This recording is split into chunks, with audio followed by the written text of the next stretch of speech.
Hi, this is Guy.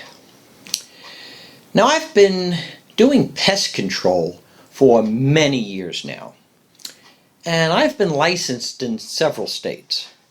Well, I'm not licensed anymore because I'm retired now, but given that many people need to save money these days, I decided that I would share some ways that I learned over the years on how you can do your own pest control effectively, safely, and most importantly, inexpensively. My goal is to save people money.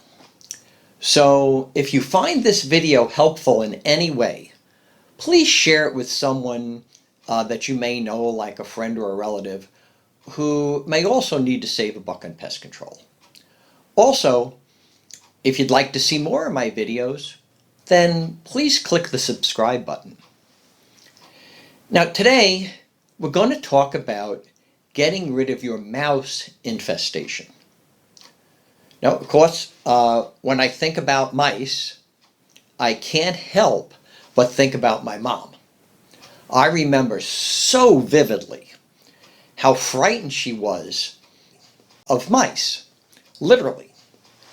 If she saw a mouse, you could count on her starting to scream, and my dad would need to stop everything that he was doing in order to deal with the problem, even if it meant that he had to come home from work. And I remember one day when she saw a mouse in the kitchen, and she literally jumped into the kitchen sink screaming. Well, I'm kind of embarrassed to say that I thought it was pretty funny at the time, but I was just a kid, so what did I know? I feel kind of bad about it now because, hey, it's always wrong to laugh at, at the fears of others. But fortunately, I did grow up, and now I know better. Anyway, my mom's fear of mice was not really based in reality because mice, unlike rats, are fairly timid animals, and they are unlikely to actually attack a human or a pet. Rats are another story though, and we're going to talk about them at another time. But you should make sure that you're actually dealing with mice instead of rats. Now, rats are much larger than mice, and they can be aggressive. If you corner a mouse, it'll probably just shake, and you may even be able to pick it up. But if you corner a rat, don't be surprised if it gets a bit aggressive. I remember during the Vietnam War, I was serving in the Marine Corps, and we used to give the rats priority on the chow line. Everyone knew that it was not very wise to mess around with the rats on the mess line. Not a good idea, because those things could be aggressive, and you weren't allowed to use any weapons there. Also, I remember one night too, when I was asleep in my cot, and my arm fell off the cot, and I was woken up by a rat that was actually licking on my fingers. And now, fortunately, it didn't bite me, but it definitely creeped me out. So I do not like rats very much. And if you have rats, then you really need to get rid of those guys. But mice, on the other hand, they're kind of timid. You still need to get rid of them because they're a problem. Now, you can identify them pretty easily. Mice are about 2 to 3 inches long, not including the tail, and weigh about 5 ounces, while rats can range anywhere from 7 to 10 inches long, not including the tail, and weigh between 7 to 11 ounces. So rats are quite a bit larger than mice. So you're definitely going to know the difference if you see one. Also, rat droppings are much larger than mouse droppings. Mouse droppings are generally about 1/4 of an inch long, and rat droppings can range, in size anywhere from a 1/2 inch to 3/4 of an inch long, depending upon the kind of rat that you're dealing with. Anyway, today we are just going to talk about getting rid of mice. Now, like I said, even though mice are rather gentle creatures, you really don't want them infesting your home. They're going to get into all sorts of stuff, like your dressers, kitchen cabinets, and so forth. And they're going to use whatever they can find to make nests. They're also going to eat your food and leave droppings and urine around that may contaminate food and other surfaces around your home. Also, they've been known to gnaw through wires, causing electrical shorts that can cause fires and create expensive types of electrical repairs. So it's kind of a good idea to, send these guys packing. So let me tell you how to do that. The first thing you need to understand is that the mice are not members of the United Federation of Planets, and Scotty did not beam them down from the Starship Enterprise. Okay, I suppose only Trekkies would actually get that reference. Anyway, what I'm trying to say is that the mice had to enter your home from the outside. Therefore, if you want to eliminate the problem, you first need to find out how they're getting in. And most likely, the way that they're getting in is a pipe penetration or some other hole in the side of your house that is offering mice enough space to get through. But they also enter through things like doors, windows that are not properly sealed.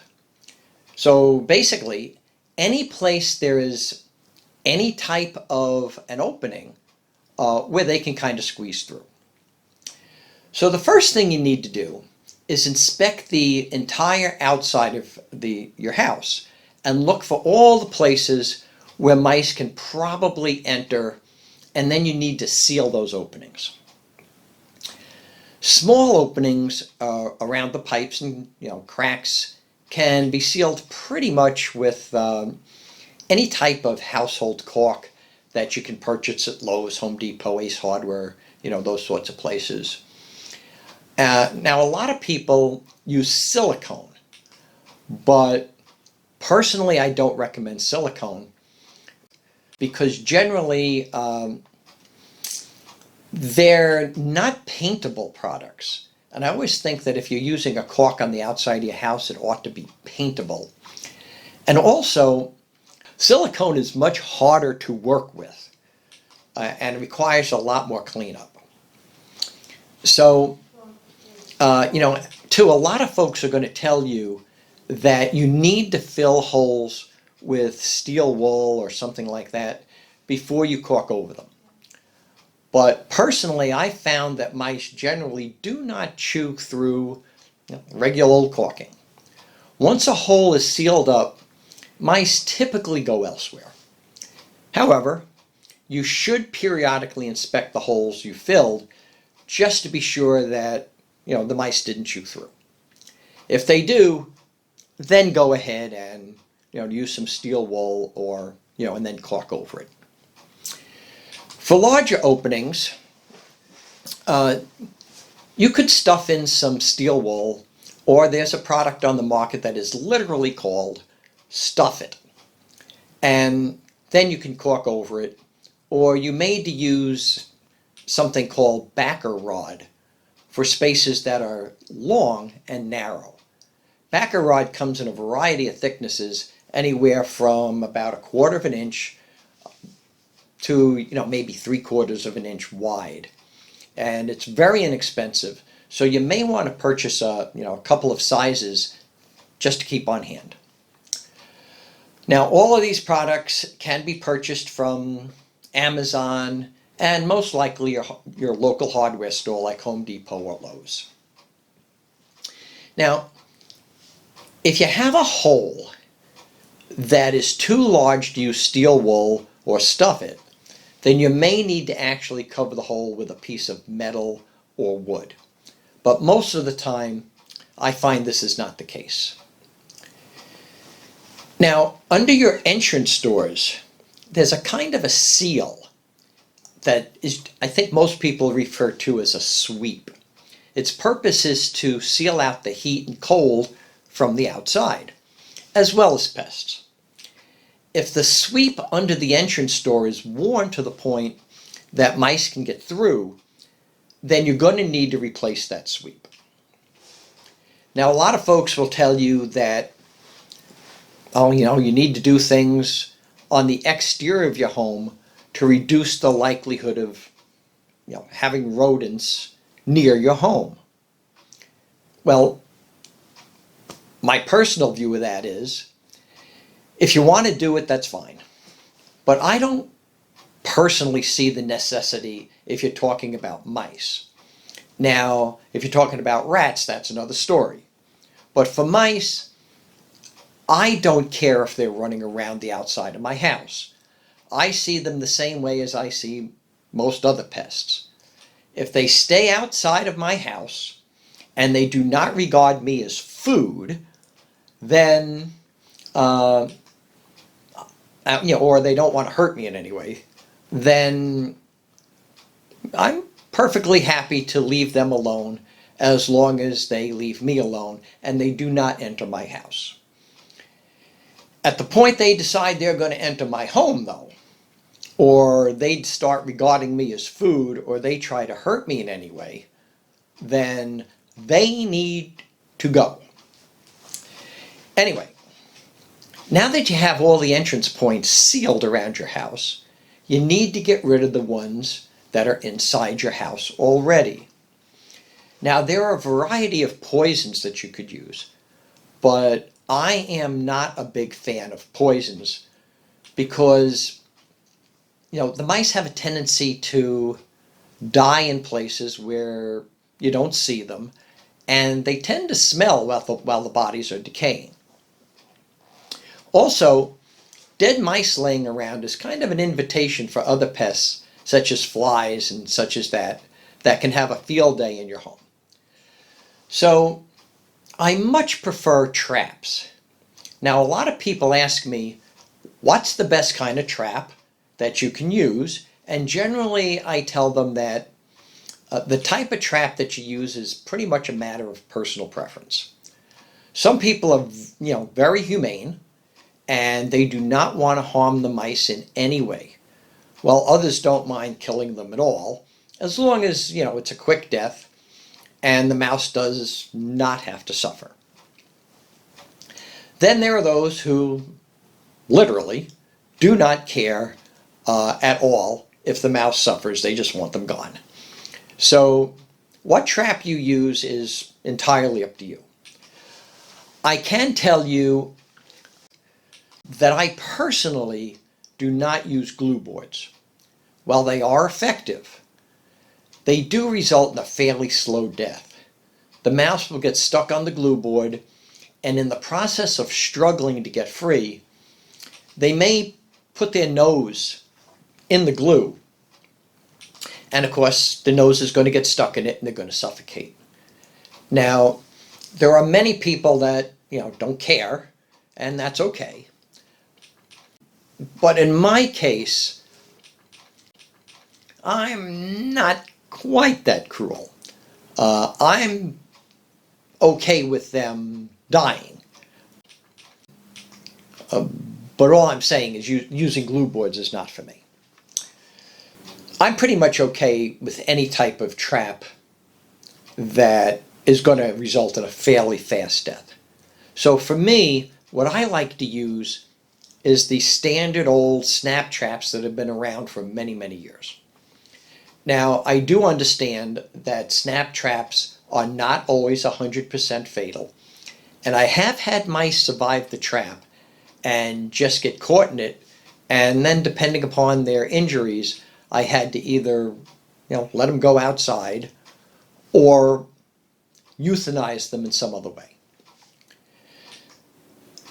I have to tell you too, I always feel bad when that happens, but it does happen.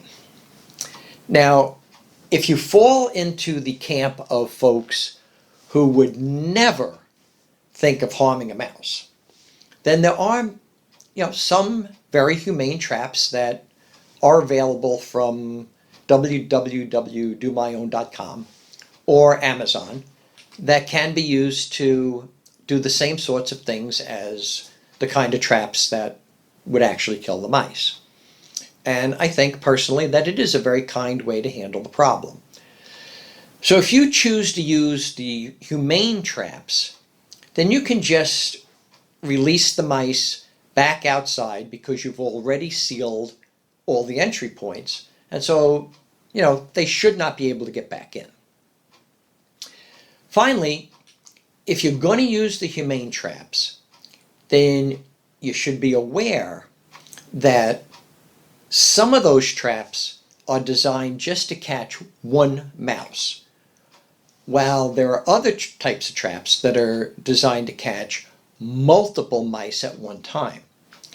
So my recommendation is to use the types of traps that can catch multiple mice at one time. Okay.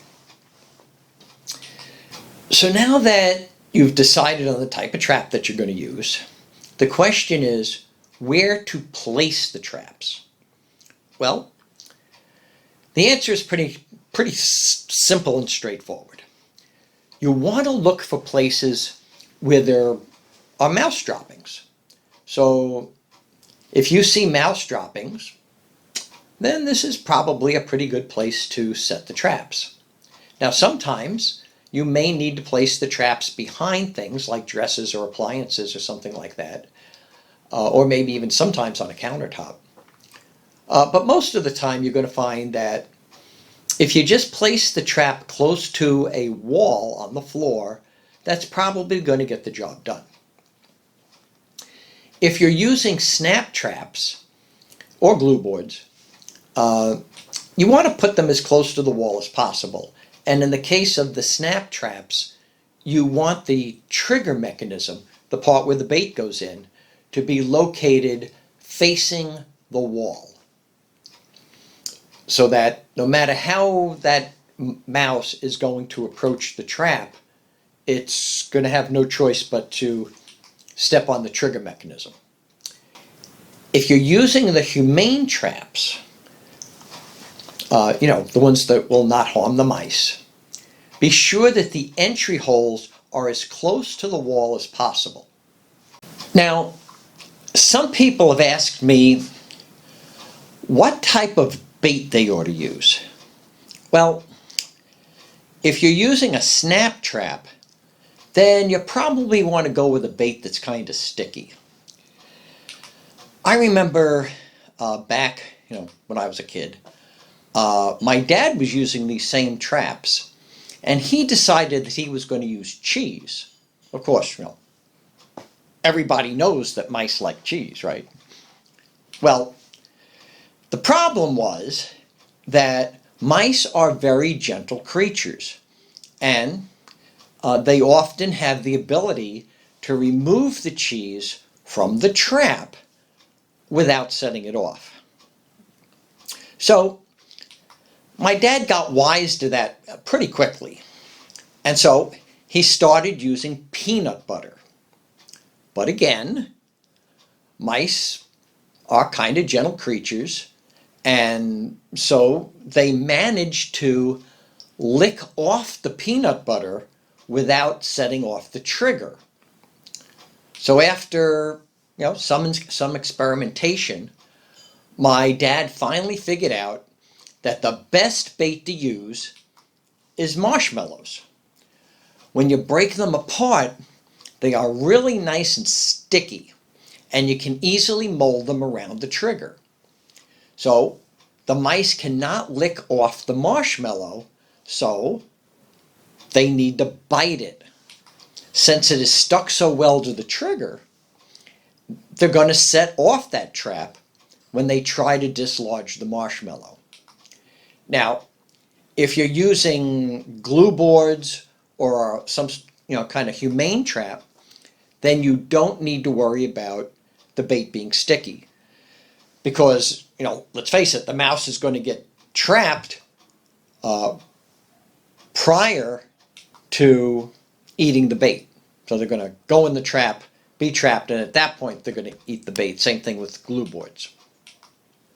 So if you're using a humane trap or sticky glue boards, then you do not need to worry about the bait being sticky. And in fact, if you're using a humane trap, then you're probably better off if you do not use a bait that's sticky, because it will make the trap easier to clean up after you release the mice.